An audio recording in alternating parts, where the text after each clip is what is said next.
ಯಾರೂ ಕೊಡೋದಿಲ್ಲ, 2,000 ರೂಪಾಯಿ ಕೊಡ್ತಾ ಇದ್ದಾರೆ ಅವ್ರಿಗೆ. ಕರೆಂಟ್ ಬಿಲ್ ಫ್ರೀ ಆಗ್ಯದ. ಮುಂದೆ ಅಕ್ಕಿ ಮತ್ತು ಇಂದಿರಾ ಕಿಟ್ ಕೊಡ್ಲಿಕ್ಕೆ ಇನ್ನೂ ಮತ್ತೆ ಜೋರಾಗ್ತದೆ.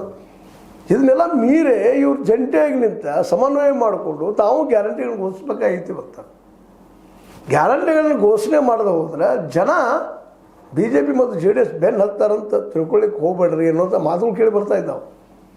ಜನ ಇವತ್ತು ಇದನ್ನು ಕೇಳೋದಿಲ್ಲ. 500,000 ಕೊಡೋದು ಹೇಳ್ತಾ ಇಲ್ಲ. ಈಗ ನಿಧಾನಕ್ಕೆ ನಮಗೆ ಗ್ಯಾರಂಟಿ ಕೊಡ್ರಿ.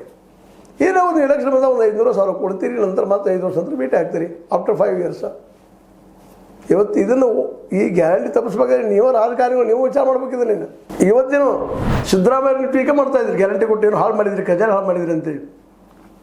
ಜನ ಕಡೆಗೆ ಇಷ್ಟೇ ಕೊಡ್ತಾ ಇದ್ರಲ್ರಿ. ಈಗ ನಮಗೇನೂ ಇಲ್ಲ ಉದ್ಯೋಗ ಇಲ್ಲ. ಉದ್ಯೋಗ ಕೊಟ್ರ ಮೋದಿಯವ್ರು ಕೊಟ್ರಿ. ನಾವು ಪ್ರತಿ ವರ್ಷ 2 ಕೋಟಿ ಕೊಟ್ಟಿದ್ರಿ. ಇವತ್ತು ಎಷ್ಟು ಕೋಟಿ ಆಗಿದೆ ನೀವು ಹಾಕ್ರಿ. 12 ವರ್ಷ 24 ಕೋಟಿ ಜನ ಇವತ್ತು ಉದ್ಯೋಗ ಇರ್ತಿದ್ರು.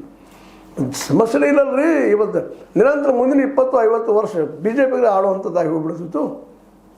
ಅದಾಗಲಿಲ್ಲ, ಆಗುವ ಸಾಧ್ಯತೆಗಳು ಇಲ್ಲ. ಯಾಕಂದ್ರೆ PSUಗಳನ್ನೆಲ್ಲ ಇದ್ದಿದ್ದು ಒಂದು ಸ್ವಲ್ಪ ಏನು ಸ್ಮಾಲ್ ಸ್ಕೇಲೋ ಲಾರ್ಜ್ ಸ್ಕೇಲೋ ಯಾವ PSUಗಳಿದ್ದು ಅವನ್ನೆಲ್ಲ ಪ್ರೈವೇಟ್ದವ್ರಿಗೆ ಕೊಟ್ಟಿದ್ರಿ. ಪ್ರೈವೇಟ್ದವ್ರು ಯಾಕ್ರಿ ದುಡ್ಡು ಹಾಕಿ ಎಲ್ಲೊಬ್ಬರು ನೌಕರಿ ಕೊಡೋಕೆ ಹೋಗ್ತಾರೆ. ತಮ್ಮ ಲಾಭ ಎಷ್ಟಪ್ಪ ಕಡಿಮೆ ಪೇಮೆಂಟ್ ಮಾಡಿ ಹೆಚ್ಚು ದುಡಿಸ್ಕೊಳ್ಳೋ ಪ್ರವೃತ್ತಿ ಅವರಲ್ಲ. ಎಲ್ಲರೂ ಮ್ಯಾಕ್ಸಿಮಮ್ ಅವರ ಎಲ್ಲೋ ಒಬ್ಬರು ಇರ್ಬೋದು ಬಹಳಷ್ಟು ಜನಪರ ಇದ್ದಂಥ ಕಾಳಜಿ. ಅದು ಸಹಜವಾಗಿ ಯಾವುದೇ ವ್ಯಾಪಾರ ಇದ್ದರೂ ತನ್ನ ಲಾಸ್ ಮಾಡಿಕೊಂಡು ಹಾನಿ ಮಾಡಿಕೊಂಡು ದುಡ್ಡು ಹಾಕ್ಲಿಕ್ಕೆ ತಯಾರಿಲ್ಲ.